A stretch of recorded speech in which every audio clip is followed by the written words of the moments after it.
नमस्कार मंडळी, आज मी तुम्हाला मस्त रेसिपी शेअर करत आहे. ती म्हणजे बीन्सची म्हणजे फरसबीची. आज आपण फरसबीपासनं अगदी सोपं असं स्टार्टर बनवणार आहोत. इथे पाणी उकळवायला ठेवलेलं आहे आणि त्याच्यामध्ये पाव चमचा मीठ घातलेलं आहे.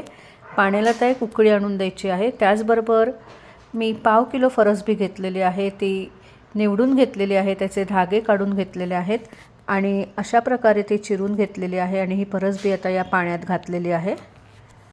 साधारण 2 ते 3 मिनिटच ही फरसबी पाण्यात उकळून घ्यायची आहे. आपल्याला ही जास्त शिजवून घ्यायची नाही आहे, याचा क्रंचीपणा तसाच राहायला पाहिजे. तर आता ही फरसबी मी उकळून घेतलेली आहे आणि आता गॅस बंद करून घेत आहे. गरम पाण्यातनं फरसबी उकळून घेतल्यानंतर मी ती थंड पाण्याने धुवून घेतली आणि त्याच्यातलं सगळं पाणी काढून टाकलेलं आहे.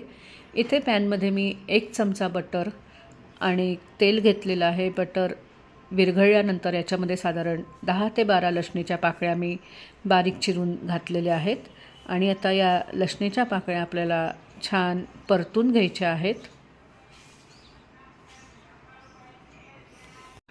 लसूण छान खमंग अशी परतून झाल्यानंतर इथे मी 1 चमचा चिली फ्लेक्स आणि ओरिगॅनो घेतलेला आहे, ते याच्यात घातलेलं आहे. त्याचबरोबर आता याच्यामध्ये मी 1 कांदा उभा चिरून घेतलेला आहे, तर तो आता याच्यात घातलेला आहे आणि आता हे 1-2 मिनटं छान परतून घ्यायचं आहे. कांदा छान परतून झाल्यानंतर आता याच्यामध्ये मी वाफवलेले बीन्स म्हणजेच फरसबी घातलेली आहे आणि हे छान एकजीव करून घ्यायचं आहे, मिक्स करून घ्यायचं आहे.